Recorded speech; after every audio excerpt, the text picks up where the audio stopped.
Salam sahabat Tarita Radio yang dikasihi Tuhan, selamat sore, salam jumpa kembali dengan kami ya di sebuah acara Suara Kebenaran hari ini. Sahabat Tarita Radio yang dikasihi Tuhan, yang membangkitkan potensi kehidupan, mengubah hidup menjadi penuh kemuliaan. Kiranya sore hari ini kita bisa memberkati atmosfer kita dengan kebenaran firman Tuhan ini. Sudah ada di studio hamba Tuhan yang luar biasa yang dipakai Tuhan di Kota Bekasi dan sekitarnya ya, Pendeta Didi Krispu Yani MTA dan juga G. Robert L. Purba MTA. Selamat sore Pak Pendeta. Shalom. Ya, kita sapa dulu nih sahabat semuanya. Ya. Sahabat Telekom yang dikasihi Tuhan, sore ini kita Suara Kebenaran diberikan satu tema yang sangat menarik ya, terkait dengan ini kan sudah mulai masuk nih diorama Via Dolorosa ya, sudah mulai masuk ke Rabu-Abu, masuk Kamis Putih ya, lalu kemudian Jumat Agung, lalu kemudian Sepi. Kemudian hari Minggu kita rayakan kebangkitan ya di minggu ini nih. Nah, hari ini kita akan membahas tentang Paskah dalam perspektif 3 dimensi. Wow, ini ya apa sih yang mau kita perbincangkan nih ya sahabat. Jadi saya ajak kita untuk stay tune di 107,8 ini ya. Sahabat Talenta Radio juga bisa berinteraksi dengan kami melalui 081299456767 atau melalui SMS ya, atau WhatsApp di nomor yang sama di 082123471340. Nah, sahabat radio yang dikasih Tuhan, sebelum kita akan memasuki lebih jauh dalam satu sesi ke depan ini ya, 20 menit ke depan, kita mau berdoa dulu ya. Hari bersatukan hati kita berdoa. Bapa di surga, terima kasih buat sore hari ini. Kami rindu memberkati jam ini Tuhan dengan kebenaran firman-Mu. Oleh karena Tuhan, berkatilah kami dalam perbincangan kami, dalam menyampaikan kebenaran. Dan kami rindu Tuhan tempat ini menjadi memancarkan kemuliaan Tuhan melalui siaran ini dan menjangkau jiwa-jiwa dimanapun berada, baik di sekitaran frekuensi FM kami 107,8 maupun melalui radio streaming. Berkatilah jam kami ini Tuhan, dalam nama Yesus Kristus kami berdoa. Amin. Salam Pak Pendeta Didi. Salam. Apa nih yang mau kita diskusikan ya? Monggo Pak, dimulai saja Pak, apa yang mau disampaikan mengenai Paskah dalam perspektif 3 dimensi ini? Ya. Shalom buat Pak Pendeta Suartono dan Bapak Pendeta Robert dan juga sahabat dari Takum yang dikasih Tuhan. Terima kasih tetap setia mengikuti program kita Suara Kebenaran. Nah, pada kesempatan hari ini, sore ini kita akan berbicara bertari dengan Paskah ya Pak, karena ini masih ya bulan-bulan Paskah, minggu Paskah yang segera nanti Jumat itu adalah kita memperingati Jumat Agung, kematian Tuhan Yesus.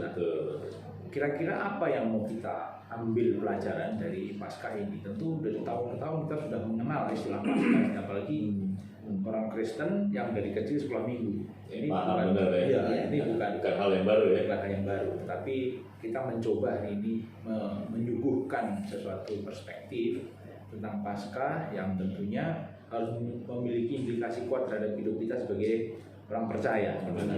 Tema kita hari ini adalah Paskah dalam perspektif 3 dimensi. Itu bicara soal dimensi waktu ya Pak. Oke. Jadi kalau kita melihat Paskah, kita tidak bisa terlepas dari 3 dimensi waktu itu. Yang pertama adalah dimensi waktu masa lampau. Kita mau bicara apa? Bicara soal dimensi masa yang lampau itu bicara soal sesuatu yang sudah dikerjakan oleh Allah di dalam Yesus Kristus dalam karya salibnya.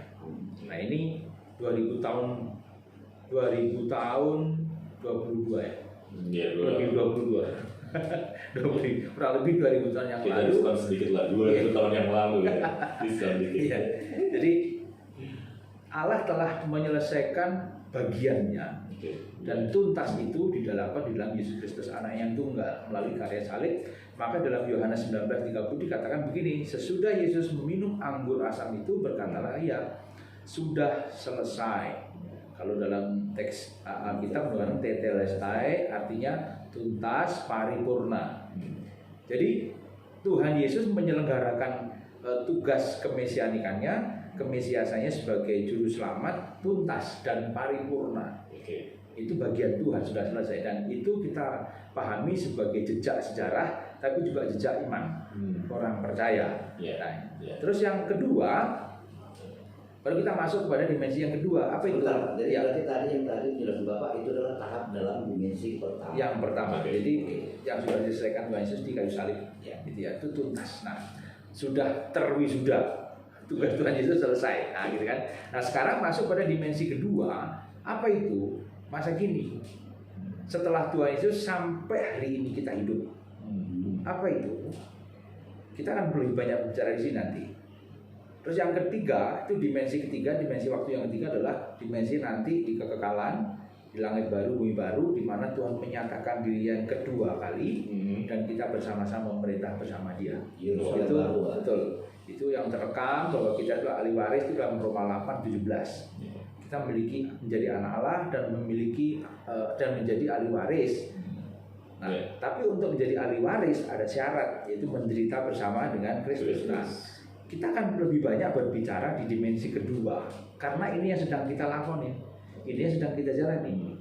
Nah, kalau secara historis Tuhan Yesus sudah selesai, tetapi tugas kita hari ini yang terus kita lakukan. Kalau nanti 1 Yohanes, mungkin Pak Robert bisa bantu kita baca dalam 1 Yohanes 3 ayat yang pertama mulai, Pak. Ini kita masuk pada ini ya. Jadi kita akan lebih banyak pada dimensi kedua ya, Pak. Silakan, Pak. 1 Yohanes 3 ayat 1 sampai dengan 4. Beginilah firman Tuhan.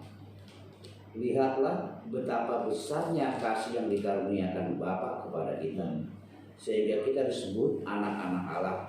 Dan stop, Pak, kita berhenti di situ. Lihatlah betapa besarnya kasih yang dikaruniakan Bapa kepada kita. Apa itu?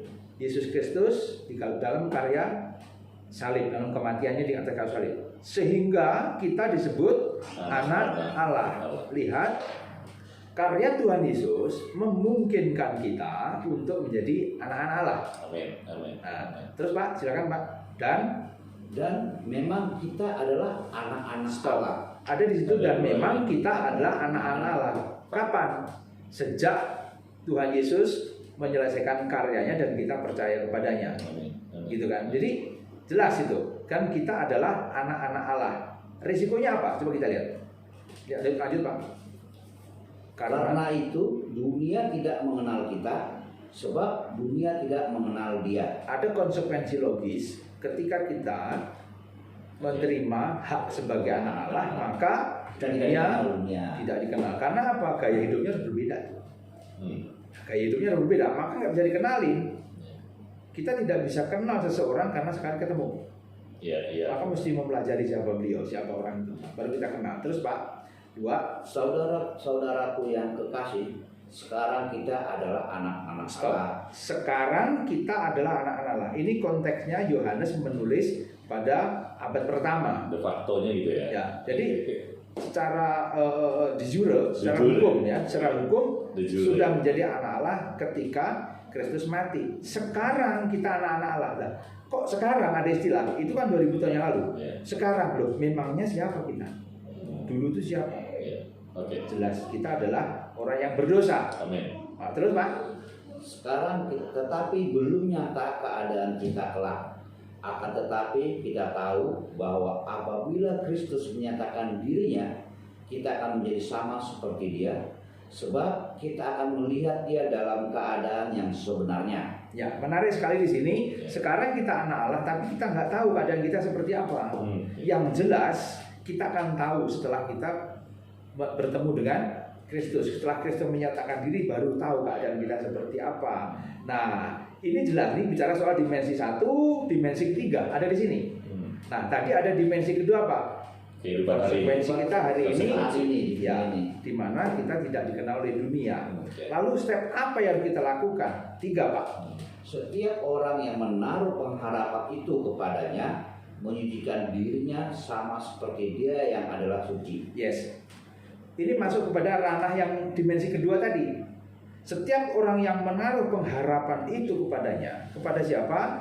Kristus. Sang Juru Selamat yang memungkinkan kita untuk menjadi anak-anak Allah. Konsekuensi logisnya apa? Kita harus menyucikan diri. Nah, kata menyucikan diri itu kan kalau dalam teks asli itu menggunakan kata hagios ya. Itu mengkhususkan diri, clean gitu, bersih, pure gitu. Murni apa? Murni khusus, mengkhususkan hidup kita kepada pengharapan kita terhadap Kristus yang kelak akan menyatakan diri kepada kita. Nah, ini tugas kita sebagai orang percaya. Hari ini kita melakukan itu. Saya bacakan terus. Nah, menyucikan diri maksudnya apa? Ayat 4, Pak. Setiap orang yang berbuat dosa melanggar juga hukum Allah. Sebab dosa ialah pelanggaran hukum Allah. Jelas. Menyucikan diri adalah tidak berbuat dosa. Nah, ini bukan hanya pada perbuatan, tetapi juga pada ranah pikiran. Karena apa? Kristus adalah suci. Nah, hukum Kristus, hukum Allah memiliki hukum dalam dirinya. Apa itu? Hidupnya kudus. Tidak ada dosa dalam dirinya. Nah, kalau kita sebut anak Allah, konsekuensi logis kita juga harus hidup seperti Kristus. Resikonya dunia nggak kenal. Kita nggak dikenal dunia, kenapa? Dunia nggak kenal dengan yang namanya kekudusan itu. Ini tugas berat kita. Nah, ayat 5, dan kamu tahu bahwa ia telah menyatakan dirinya supaya apa itu? Ia menghapus segala dosa dan di dalam dia tidak ada dosa. Ini jelas. Ini hukum yang Tuhan berikan kepada kita. Ketika kita percaya akan karya keselamatan, dimensi pertama itu, ini loh jejak yang kita lakukan. Apa itu? Menghapus dosa, menghapus segala dosa. Artinya kalau kita proyeksikan dalam kehidupan kita sebagai anak Tuhan, kita berjuang di dalam cinta kasih Tuhan untuk menghidupi kasih Tuhan itu, sehingga dosa dalam diri kita itu pelan-pelan karakternya akan terkikis. Itu direkam dalam Kolose 3:5. Matikanlah segala sesuatu yang duniawi itu. Nah, ini dimensi kita, Pak. Sementara itu dulu ya saya sampaikan. Berarti mau nggak mau, harus tidak harus, jadi memang wajib setiap orang Kristen untuk itu semakin kudus dan kudus. Ya, menarik kata wajib, Pak. Menarik kata wajib. 1 Yohanes 3:16, itu kita baca di bawah itu. 1 Yohanes 3:16. Ini juga juntonya itu Yohanes 3:16. Saya senang sekali kalimat ini. Demikianlah kita ketahui kasih Kristus, yaitu bahwa ia telah menyerahkan nyawanya untuk kita. Itu selesai, ditetelestai di kayu salib. Lalu konsekuensinya kita adalah, jadi kita pun wajib menyerahkan nyawa kita untuk saudara kita. Menarik ya. Oke. Jadi sahabat Artikum yang dikasih Tuhan, nanti kita akan lanjutkan ya. Ada hal-hal yang kita mau bicarakan. Dimensi pertama dengan segala permasalahannya, dimensi kedua dalam permasalahannya, dimensi ketiga bagaimana kita juga ada di dalam problem masing-masing. Jadi kita akan bahas satu-satu. Namun saat ini kita mendengar dulu satu lagu yang memberkati kita. Sahabat Artikum yang dikasih Tuhan, kembali lagi 107,8 FM yang membangkitkan potensi kehidupan yang mengubah hidup menjadi penuh kemuliaan. Suara kebenaran hari ini di Selasa 12 April 2022. Dan hari ini sahabat yang dikasih Tuhan, kita sedang membahas mengenai Paskah dalam perspektif 3 dimensi bersama dengan Pendeta Didi Kurniani, MTA, dan juga G. Robert L. Purba STA. Sahabat Artikum Radio bisa berinteraksi dengan kami melalui telepon di 0812994577 atau melalui SMS ya di WhatsApp yang dengan nomor yang sama, yaitu 0821 2347 1340. Baik, kembali dengan tema kita, Paskah dalam perspektif 3 dimensi. Nah, Pak Didi, tadi kita sudah mendengar ya paparan Bapak dalam 10 menit awal ya, bahwa kita harus melihat Paskah dalam 3 dimensi. Dimensi pertama, dimensi kedua, ketiga. Saya mau review sedikit. Dimensi pertama itu sudah selesai dengan Tuhan Yesus. Kita masuk ke dimensi kedua, yaitu mengerjakan apa yang harus kita kerjakan. Dalam pandangan saya adalah kita menjadi mesianik kecil nih, yang akan melanjutkan misi mesianis yang sudah diselesaikan dengan baik tetelestai oleh Tuhan kita Yesus Kristus. Lalu kemudian masuk ke dimensi yang ketiga, ya, itu nanti dengan Tuhan tentunya. Nah, dimensi yang kedua yang sedang kita ada pada saat ini ya. Kerap kali ini ada hamba-hamba Tuhan yang membawa dimensi pertama ke dimensi kedua. Satu contoh ya, dimensi pertama yaitu karya salib Kristus. Nah, diorama prasalib itu mulai dari Getsemani, ya, kemudian pengadilan yang tidak pernah adil, kemudian terhianati oleh muridnya sendiri, ya, sampai kemudian ada penyiksaan yang sangat mengerikan, ya, dalam diorama itu. Kemudian jalan salib, ya, jalan salib itu Via Dolorosa sampai kematian di kayu salib itu kan sangat menyentuh sisi sentimental kita, gitu ya. Apa namanya, romantika ya, kalau saya gitu ya. Romantisme ya, sentimental. Jadi sampai akhirnya orang terbawa dalam satu suasana itu, dan kalau saya ada di situ saya akan bela Tuhan. Kalau saya ada di situ saya akan lawan, dan jangan kayak Petrus malah lari dan sebagainya ya. Oh, ini harusnya begini, harusnya begitu, dan akhirnya apa? Tanpa terasa ketika dibawa dalam suasana seperti itu, terbangkitkanlah sisi dari jemaat atau umat untuk melihat, untuk dapat menjadi pembela-pembela agama, pembela Kristen, ya, pembela kebenaran. Kan banyak tuh, ya, banyak lah. Oh, harus begini kita. Dalam bahasa yang paling sering saya dengar adalah begini, kita ini bukan warga negara nomor 2 di Indonesia. Kita sama-sama memiliki bangsa ini. Dalam satu sisi sebenarnya ujung-ujungnya jangan mau diperlakukan tidak adil dengan keadaan ini, gitu. Nah, itu terbangun nggak dalam satu hari pasti, ya kan?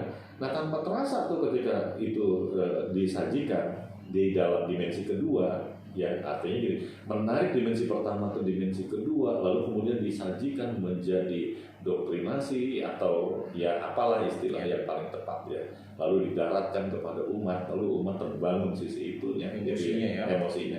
Nah, ini bagaimana cara kita mengedukasi Pak Didi? Ya, terima kasih Pak Suartono. Jadi memang nuansa itu kental sekali, bahwa kita memang tidak pungkiri bahwa Kristus itu datang tidak pernah bawa pedang. Pak, jangan ngomong nggak bawa pedang. Konteksnya adalah Tuhan Yesus itu tidak pernah menyebarkan agama, tapi Tuhan Yesus berikan teladan hidup, gitu kan. Betul. Karena itu dimensi lain tuh. Aku datang tidak bawa damai itu penjelasannya beda, nggak bisa ditabrakkan di sini. Jadi dimensi pertama kita bisa melihat bagaimana ketika Tuhan Yesus berjalan di Via Dolorosa itu, ada wanita-wanita menangis kan? Oh iya. Ada wanita-wanita menangis. Lalu Tuhan berkata, itu terekam dalam Lukas 23-28 itu dikatakan begini, Yesus berpaling kepada mereka dan berkata, hai putri-putri Yerusalem, janganlah kamu menangisi aku, melainkan tangisilah dirimu sendiri dan anak-anakmu. Apa sih maknanya? Walaupun aku susah gini, menderita penderitaan badan ini nggak ada apa-apanya dengan penderitaanmu kelak di kekekalan. Kalau kamu tidak hidup seperti aku, kan begitu. Betul. Jadi Kristus, coba kita lihat, ketika Kristus memanggul salib itu dengan penderitaan yang luar biasa, pastilah orang-orang, jangankan orang yang setiap hari bersama dengan Tuhan Yesus hari itu, ya, kita pakai pendekatan sisi kemanusiaan saja, pasti nggak tega, pasti nggak tega. Waduh, kalaupun saya juga di situ bisa jadi saya nangis, berat melihat penderitaan itu, gitu kan. Kita melihat paling digebukin aja nggak tega kok, gitu kan. Nah, sisi itu yang dikedepankan. Nah, tetapi Tuhan melihat ada dimensi tersendiri yang Tuhan mau taruh nilai-nilai kekekalan itu pada mereka. Seberat-beratnya aku ini, ada sesuatu yang lebih berat dalam hidupmu, apa? Kamu nanggung dosa lu. Perhatikan hidupmu, perhatikan anak-anakmu, gitu kan. Nah, maka di sini menarik sekali, seringkali betul tadi gereja menarik emosi jemaat untuk menangis ketika melihat film karya bagus itu, ya. Saya tidak berkata bahwa film itu bagus sekali, karena nanti hari bulan akhir ini ketika saya khotbah di gereja, saya juga akan bawa itu. Tapi begini, ketika jemaat atau kita melihat film itu, apa implikasinya? Kalau hanya kita kasihan kepada Tuhan Yesus karena digebukin, nggak bedanya kita melihat tokoh-tokoh film-film Film-film. India yang digebukin itu kan. Kasihan nih. Iya dong, cuman akhirnya nangis. Yang Kenapa kamu gitu? iya, yang Kenapa tersentuh nangis? sisi sentimental kita. Iya betul. Itu nggak ada apa-apanya, tapi kita mau supaya apa? Kalau you sudah melihat Tuhanmu begitu berat menanggung dosamu, lalu kamu seperti apa? Kamu harus menjadi orang yang tahu diri. Itu ya Pak Didi ya. Itu Yang- nilai pesan yang harus kita sampaikan.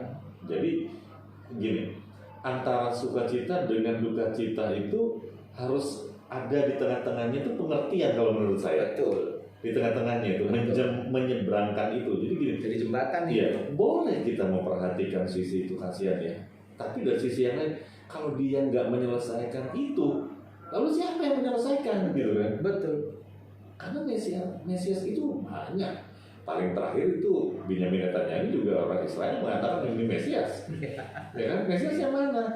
Mesias yang menyelesaikan apa yang dikehendaki Bapa untuk mati di kayu salib. Nggak mudah itu. Di Taman Getsemani dia bergumul di situ. Gitu Iya, kan? betul. Gitu. Makanya kita harus benar-benar, makanya hari ini kita belajar bahwa Paskah itu harus penempatannya harus tepat, dimensi di mana kita bicara gitu. Jadi kalau bicara Tuhan Yesus sama sekali sedikit pun tidak ada keraguan dalam hati saya sebagai orang percaya bahwa Kristuslah juru selamat. Kalau contoh pernah di film kita lihat tuh, ketika Tuhan Yesus jalan memanggul salib, dia melihat. Waktu kecil kalau ngasih film itu dinyatakan dia melihat salib itu banyak. Jadi hukuman salib itu bukan cuma Tuhan Yesus hari itu yang dihukum salib. Iya, ada dua lagi di kiri kanan. Dua kiri kanan, dan sebelumnya itu banyak Sebelum itu, orang yang ya. dihukum salib. Itu hukuman paling hina. Tapi kalau contoh ada orang dihukum salib, orang bisa membangkitkan orang mati, ada orang yang mampu membuat orang buta melek, Ya. orang timpang berjalan atau membuat mujizat bahkan menghentikan laut sekalipun. Ya. Kalau dia bukan Tuhan Yesus, dia bukan juru selamat. Kalau dia tidak menyelesaikan apa yang Dosa. Ya. Karena permasalahan berat manusia itu bukan cari makan minum. Betul. Itu Matius 5 ayat 45 itu jelas. Tuhan itu berikan matahari dan hujan kepada orang jahat dan orang gak jahat, orang baik. Iya. Jadi masalahnya apa? Ya. Masalahnya bagi kita yang hidup pada dimensi kedua nih Pak. Iya. Matius 5 ayat 48. Hendaklah engkau sempurna sebab Bapakmu yang di surga sempurna. Nah kalau bicara sempurna janganlah langsung begini. Jadi kayak semacam gudang besar yang menghajar kita. Terus Sempurna jadi. itu artinya tuntas. Tuntas seperti apa? Ayat di atas itu, mengasihilah seperti Kristus tuntas mengasihi sesama. Nah nanti itu terekam tadi sudah kita mention juga 1 Yohanes 3 ayat 16 tadi Pak. Jadi clear Pak dalam hal ini, ayo kita gereja harus menempatkan Paskah itu menjadi sebuah peringatan yang kuat bahwa ada satu pribadi yang kuat menanggung dosa kita. Kalau cuma mau cari makan, cari minum, doa Bapa kami cuma mengajarkan apa? Berikanlah kepada kami makanan kami hari ini yang bukan sekenyangnya. Iya. Untuk secukupnya itu kerja keras. Iya. Tetapi jauh ada perkara penting yang harus kita lakukan, apa itu? Hidup kudus suci seperti Kristus. Iya. Nah ini jangan ditolak dulu kebenaran ini. Amin. Amin. Itu Pak. Silakan Pak Robert mungkin ada yang mau ditambahkan. Ya. Enggak, tadi kembali ke agak mundur sedikit tadi yang Ya. kata kunci tadi kan untuk Ya. kata tahu diri gitu. Ya. Luar biasa banget itu kata untuk tahu diri karena banyak orang Kristen sampai saat ini juga banyak yang nggak tahu diri. Ya. Ya. Ini ada kendala, sorry. Ya. Silakan Pak. Kabelnya. Oke, ya. Oke Pak Robert, lanjut Pak.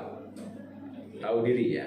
Ya kata kunci tadi kita mundur ke Bapak itu tentang tadi yang seperti Pak Peter Sokono katakan banyak gereja-gereja yang mengintegrasikan dari dimensi 1 ke dalam dimensi 2. Ya, ya. Padahal dari Pak Pilihan Balik ini sebenarnya semua dari itu yang saya lihat kayak kata kuncinya ya Pak. Kita orang Kristen harus tahu diri gitu. Ya.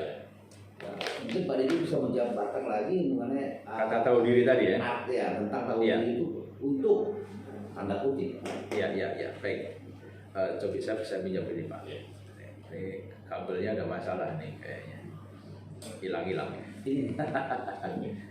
Oke. Mohon maaf sahabat tadi takum. Ya inilah kita harus mengakui bahwa sehebat apapun teknologi bikinan manusia. Baik, jadi istilah tahu diri. Nah, tahu diri ini itu adalah sikap ya, sikap respon kita terhadap korban Kristus dalam konteks pembahasan kita hari ini. Nah, memang pada kenyataannya begini Pak Robert, hari ini gereja mendegradasi nilai atau merendahkan nilai kematian Kristus itu. Bagaimana? Coba dong kita lihat. Kristus datang ke dunia itu tujuannya adalah menebus dosa manusia. Kenapa ditebus? Karena manusia tidak pernah sanggup menyelesaikan masalah dosa ini. Oleh sebab itu perlu Kristus. Apa yang nggak sanggup? Manusia itu punya hukum dalam dirinya, hukum dosa. Kejadian 5, kecenderungannya jahat. Ini masalahnya kan? Untuk itulah 1 Petrus 1:18 Petrus mencatat apa itu? Warisan nenek moyang yang cenderung jahat itu harus diselesaikan dengan darah Kristus, kan begitu? Nilainya tinggi sekali, tetapi hari ini gereja merendahkan kematian Kristus sebagai apa? Kalau Kristus yang mati dan bangkit, lalu dimaknai sebagai Kristus yang mampu mempromosikan diri kita menjadi orang yang lebih baik, sukses ekonomi, berhasil dalam segala hal yang sifatnya kekinian. Coba Pak Robert boleh dibaca dalam 1 Korintus 15 ayat 19. Silakan Pak. 1 Korintus 15 ayat 19. Ya. Jikalau kita hanya dalam hidup ini menaruh pengharapan kepada Kristus, maka kita adalah orang yang paling malang dari segala manusia. Jelas ya. Petrus jelas Paulus begitu jelas menyatakan bahwa kalau kita mengharap Kristus Sang Juru Selamat Mesias itu hanya untuk kehidupan hari ini, makan, minum, pakai, karir dan sebagainya, kita orang malang, lebih baik nggak pernah jadi manusia yang seperti ini. Betul. Jadi malang kita, karena apa? Urusan Kristus datang ke dunia itu untuk memindahkan manusia yang berdosa ini dari alam maut kepada alam hidup, hidup bersama Allah. Itu Pak. Jadi prinsipnya gini, kematian Kristus di kayu salib itu dalam catatan Roma kan ya, mati, bangkit, lalu kemudian naik ke surga. Kalau kita gini, mati kan tubuh kita, dosa kita, ya kan, bangkit, ya kan, dari kuasa dosa, lalu kemudian hidup bagi Allah. Kan kayak gitu ya, dalam konteksnya dioramanya gitulah kita. Formulanya seperti itu. Rumusannya seperti itu. Jadi kalau begitu kehidupan Kristen di dalam dimensi kedua ini tidak di ketaatan kita itu bukan diproyeksikan untuk mendapatkan kelepasan dari kesulitan sampai akhirnya menjadikan kuasa kematian Kristus itu sebagai mujizat yang memberikan kebebasan. Karena konteksnya di Yohanes 10 itu aku datang memberi hidup dan hidup dalam kelimpahan ya. Sehingga ini ditarik keluar. Jadi seolah-olah kalau kita jadi Kristen itu harus hidup dalam kelimpahan. Maka justifikasinya adalah ketika dia tidak nampak kelimpahan dalam arti materi di sini, maka kemudian penghakimannya terjadi. Karena gini, dimensi yang pertama tadi itu ditarik dalam pemaknaan yang keliru, di dimensi kedua ya kan diaplikasikan dengan cara yang salah, gitu kan, dengan cara yang salah, maka hasilnya salah. Kalau menurut saya begitu. Pasti Pak. Gimana Pak tadi? Jadi begini Pak, yang sering kali terjadi, kita ini kan lupa bahwa kita itu sudah hidup pada zaman era di mana perjanjian baru, zaman anugerah. Nah, pendekatan kita terhadap Tuhan itu jangan lagi mengikuti pendekatan bangsa Israel. Bangsa Israel itu memang dipelihara Tuhan untuk menjadi alatnya Tuhan, menunjukkan satu, siapa Tuhan yang benar. Gitu kan? Kalau menunjukkan siapa Tuhan yang benar, Tuhan harus memberikan pembanding kepada bangsa-bangsa hari itu. Ini loh buktinya Israel sebagai bangsaku, aku Allahnya Israel yang benar, maka aku berkati Israel. Gitu kan? Terus yang kedua, Allah ingin menunjukkan kepada dunia hari itu melalui bangsa Israel ini, kalau mau belajar benar, belajarlah kepada Allahnya Israel. Nah, Israel punya privilege untuk diberkati Tuhan, menjadi bangsa yang unggul. Sampai hari ini kita bisa melihat itu kan, diberkati. Maka ini pendekatan bangsa Israel hari itu adalah kalau Tuhan, bukti bahwa Tuhan menyertai saya adalah berkat-berkat jasmani. Itu. Nah, tetapi kita sebagai umat perjanjian baru, kita harus lepas dari itu. Apa itu? Bukti bahwa kita sebagai umat yang percaya kepada Tuhan hidup benar. Tapi resiko hidup benar belum tentu diberkati, Pak. Belum tentu kaya, Pak. Itu masalahnya. Yang di sini seringkali gereja salah menjelaskan itu. Pak Ridi, saya dengan renungan kita pada sore hari ini terus membawa saya gini, asik juga ya. Berarti saya tidak patut dihakimi bahwa saya tidak hidup benar, karena materi tadi saya nggak terlalu banyak. Begini Pak, sebenarnya pendekatan ini sebenarnya sudah diluruskan. Itu di Mazmur 73 oleh Asaf. Asaf itu kan dia seorang pemimpin pujian, imam, pemimpin pujian bangsa Israel hari itu.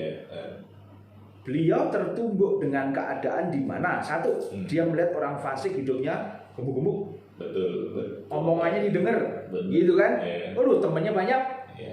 Sementara dia yang menjaga hidup kudus, memble, penyakitan. Pemuji lagi kan? Loh, iya. Sampai hampir beliau itu menyesal. Kalau begini aku nyesal hidup kudus. Hampir gitu.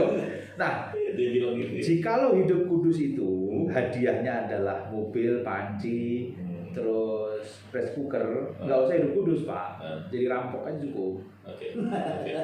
Iya dong. Nah, hidup kudus itu bukan untuk mendapatkan hadiah dari Tuhan, tetapi apa? Untuk menunjukkan aku anak Allah yang sudah diselamatkan. Nah, risiko hidup kudus nggak dikenal dunia. Tadi loh, apa itu? Hidup bener itu bagi dunia nggak menarik. Di lingkungan kerja orang hidup bener itu nggak menarik. Nggak dapat banyak kesempatan, bahkan ditinggalkan.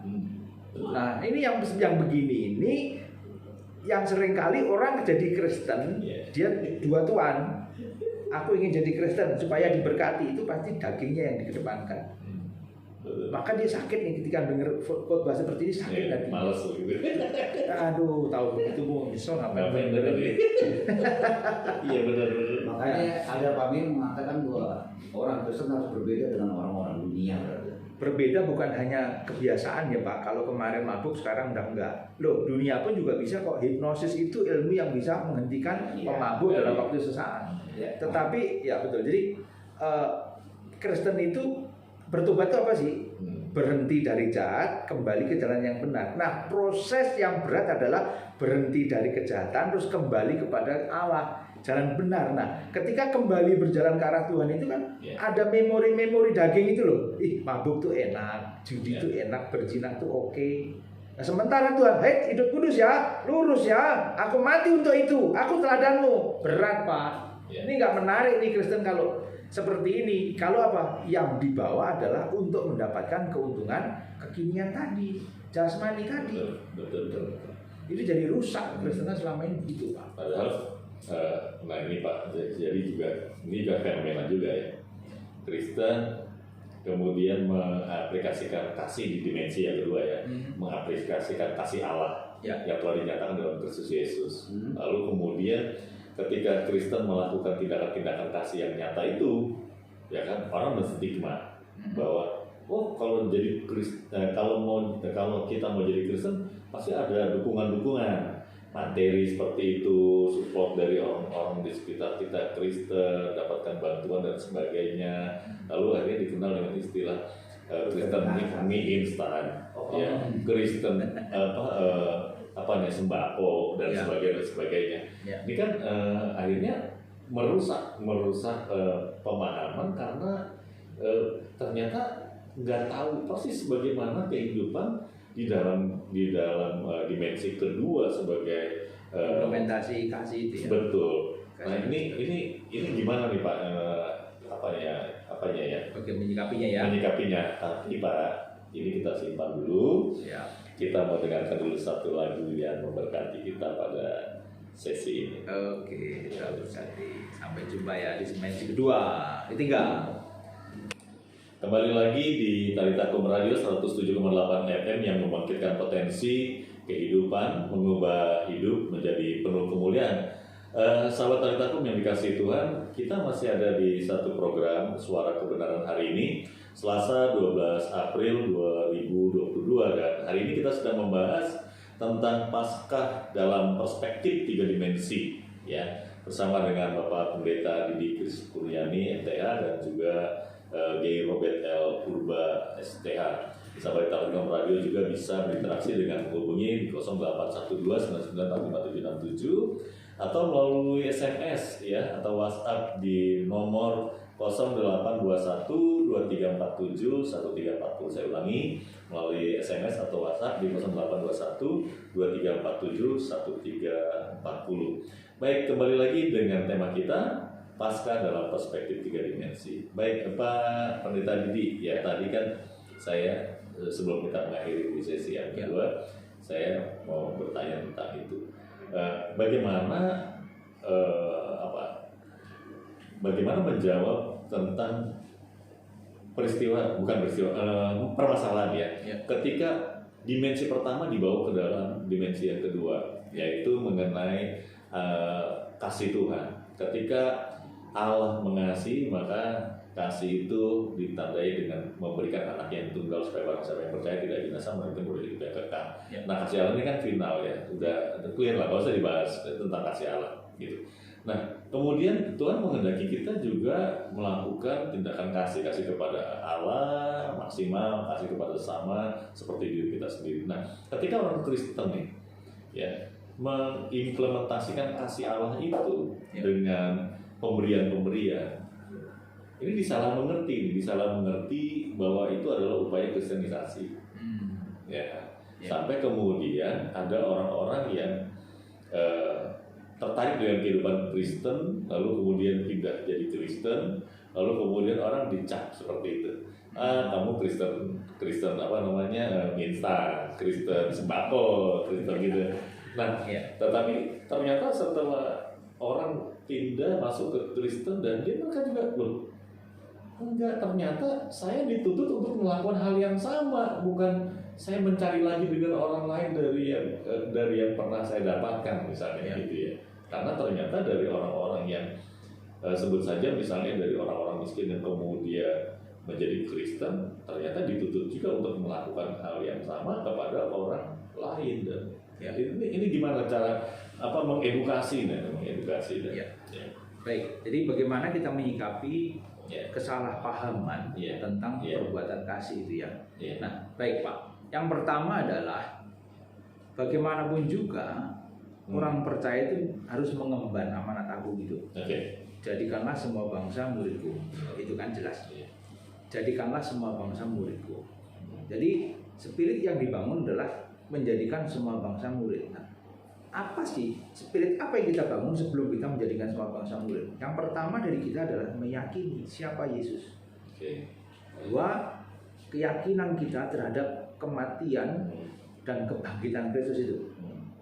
Dan kita harus berbangga nih. Bagaimana kita menyampaikan sesuatu dengan gairah kalau kita tidak memiliki kebanggaan atau memiliki satu spirit yang kuat terhadap apa yang kita yakini. Itu yang pertama. Karena apa? Tantangannya itu berat. Seperti apa tuh ketika kita berbuat kasih bisa disalahpahami. Betul. Nah ini kalau kita nggak kuat terhadap kecintaan kita terhadap Tuhan, tahu diri tadi terhadap pengorbanan Tuhan, kita kan loyo, Pak. Bahkan kita akan jadi minder. Kenapa minder? Karena kita nggak menghargai Kristus pada posisinya. Seakan-akan jadi inferior, minoritas kita. Loh, kenapa jadi begitu?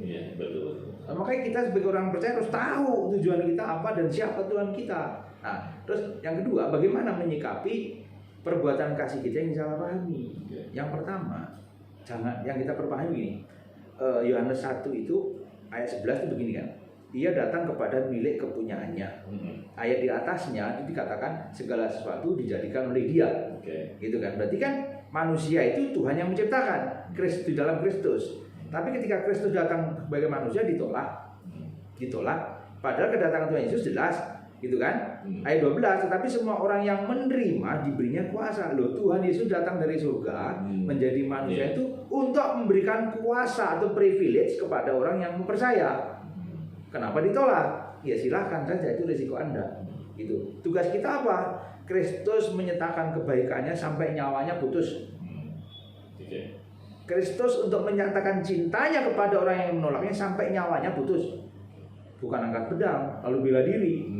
Gak ada konsep kekristenan seperti itu, karena Tuhan itu gak pernah meninggalkan teladan itu. Ketika Tuhan ditolak, semakin nyawanya diberikan. Nah, ini kekristenan. Bagi kita, lakukan saja kebaikan itu. Karena soal menolak atau menerima itu bukan lagi bagian kita kan? Betul. Bukan lagi bagian kita. Apa yang bisa kita lakukan? Lakukan saja. Maka di sini perbuatan baik itu seringkali melukai si orang tersebut. Siapa? Orang yang berbuat baik itu. Melukai dirinya kenapa? Ternyata motifnya berbuat baik untuk diri sendiri. Itu maka dia akan menjadi senjata buat dirinya untuk menghujam diri sendiri. Aduh, kalau kita belajar dari Tuhan, coba Bapak, sobat tali tabung, berikan waktu yang cukup untuk belajar bagaimana hidup Kristus itu. Saya jamin Anda akan mencintai Tuhan begitu dalam dan pasti akan berjuang menjaga hidup benar di hadapan Tuhan. Nah ini lakukan saja, karena begini ya, Pak Suhartono. Coba kita lihat ya. Dari 1 Timotius 1 Yohanes tadi ya. Sebentar, 1 Timotius 1 ayat 8. Sorry, 1 Yohanes 3, 1 Yohanes 3 ayat 8. 1 Yohanes 3 ayat 8. Ya, silakan dibacakan buat kita semua. Barang siapa yang tetap berbuat dosa berasal dari iblis. Sebab iblis berbuat dosa dari mulanya. Untuk inilah karena Allah menyatakan dirinya, yaitu supaya ia membinasakan perbuatan iblis itu. Stop. Jelas ya? Ya. Jadi walaupun Kristus ditolak, tetap dia melakukan. Kenapa? Dengan Kristus melakukan perbuatan baik pada saat itu juga, ia sedang membinasakan perbuatan iblis. Kita lakukan saja. Nah, tentu kita punya kelelahan jiwa ya, Tuhan, aku udah capek nih berbuat sesuatu kok seperti ini. Nah, ini jalan saja. Ini bagian ini. Karena memang betul ya, dikatakan bahwa jangan jenuh-jenuh berbuat baik. Ya. Gitu. Akan datang waktunya. Ya. Ya kan? Kita akan menuai kalau kita tidak jadi lelah. Rupanya berbuat baik itu menjadi lelah. Kenapa? Karena ada dua hal. Disikapi dengan cara, dipahami dengan cara yang salah, ya. Baik yang menerima maupun orang yang melakukan. Ya. Kalau dia melakukannya dengan cara yang salah, bahwa di perbuatan baik itu seolah menabur dalam konteks perjanjian lama gitu Pak. Iya, betul. Kalau kita melakukan perbuatan baik, taat dengar firman Tuhan, maka Tuhan memberkati. Kalau enggak, Tuhan hukum. Ya kan, Tuhan kutuklah atau dan sebagainya gitu ya. Akan datang kepada pelahap dan sebagainya jika ketidaktaatan. Nah, konteks ini kan akhirnya ketika ditarik nih perjanjian lama, ya zaman Yesus yang mengenai kasih tadi. Yesus adalah aplikasi dari kasih Allah, kemudian ditarik ke dalam konteks perjanjian baru nih. Kasih yang kita nyatakan disalahpahami, kemudian kita menjadi lelah dari satu sisi. Lalu kemudian dari sisi kita disalahpahami juga. Kok yang nggak balik-balik, mana 30 lipatnya, mana 60 kali lipatnya, gitu, mana 100 kali lipatnya.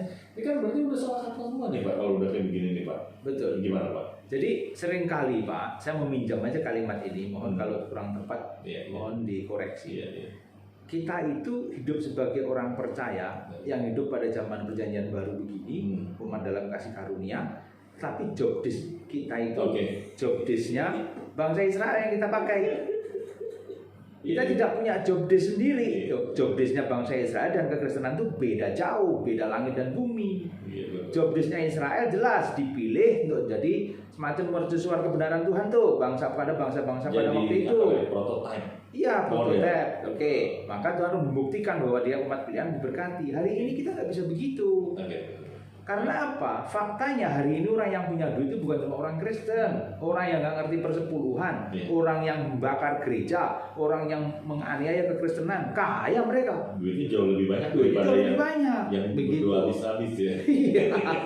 Maka ayo anak Tuhan, sobat Talitakum yang dikasih, ayo bangkit imanmu. Jangan memaknai imanmu jadi rendah begitu. Ini dunia ke depan ini bukan semakin ringan, tantangan semakin berat. Nggak mungkin dunia tambah baik. Firman Tuhan ngomong jelas.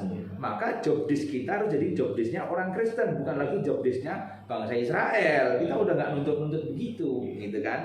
Jadi menarik. Jadi jelas. Terus perbuatan baik kita sebenarnya apa sih? Ini ya 10 Pak, 1 Yohanes 3:10. Inilah tandanya anak-anak Allah dan anak-anak iblis. Lihat, tandanya anak-anak Allah dan anak iblis. Apa itu? Setiap orang yang tidak berbuat kebenaran tidak berasal dari Allah. Demikian juga barang siapa yang tidak mengasihi saudaranya. Jelas. Artinya apa? Perbuatan baik dan benar kita itu adalah sebagai tanda bahwa kita adalah anak-anak Allah. Pertanyaannya, Pak, di luar sana juga banyak orang yang berbuat baik. Oke, tunggu ketulusannya. Jika perbuatan baikmu itu ditolak dan diludahi, bagaimana responmu? Seperti Kain mempersembahkan itu kan ke Tuhan ditolak. Dia marah-marah. Marah dia, karena apa? Ternyata di surat yang lain dikatakan bahwa memang jika ini jahat hidupnya, maka orang yang jahat itu nggak mungkin tulus. Nah, untuk menjadi benar itu kan butuh latihan. Ini masalahnya. Maka jangan lelah berbuat baik, Pak. Kita berjuang, yang ngomong begini juga masih belepotan. Tapi ini kebenaran jangan ditolak dulu. Ini kebenaran firman Tuhan. Nah, bagaimana menghidupi? Ayo kita berpelukan.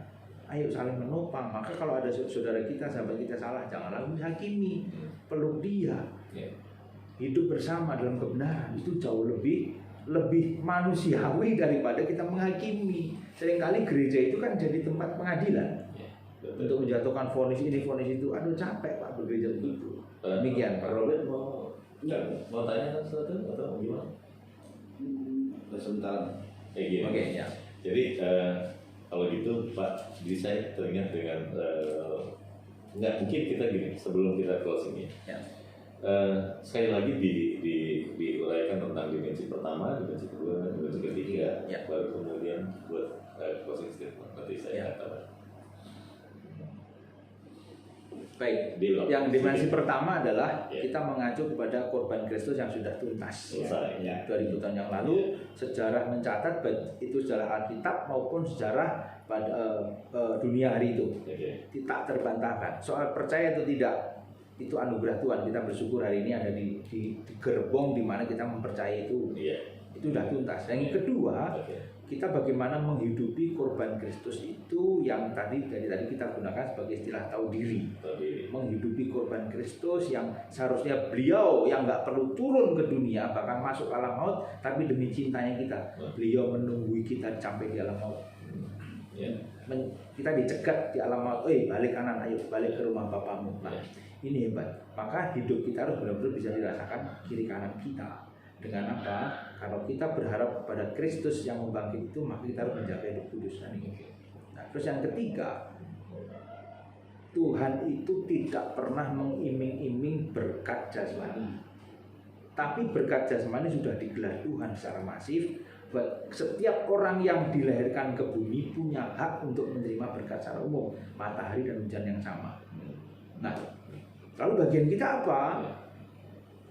Matius 5:48 itu hidup sempurna, hidup tuntas seperti Kristus hidup. Itu yang kita lakukan. Tuntasnya Pak Suhartono, tuntasnya Didi, tuntasnya Pak Robert dan sobat Talitakum pasti berbeda. Karena kita masing-masing unik. Masing-masing unik. Nah, Tuhan nggak mungkin menuntut keunikan Pak Suhartono terhadap saya. Demikian sebaliknya. Oleh sebab itu, ayo kita masing-masing bertanggung jawab atas panggilan kita supaya apa? Nama Tuhan dimuliakan. Cuma itu saja. Pak Robert mau sampaikan sesuatu? Oke. Sahabat Talitakum yang dikasih Tuhan, pada akhirnya ya kita tidak mempersoalkan lagi itu ya Paskah dalam dimensi yang pertama udah selesai. Yang harus kita hidupi sekarang adalah bagaimana kita memaknai Paskah di dalam dimensi yang kedua, di mana kita ada untuk menjadi serupa dengan Kristus, membawa beban membawa misi mesianik di atas pundak kita untuk menjadi serupa dengan gambar anak. Tuhan memberkati. Shalom, selamat sore. Tuhan berkati.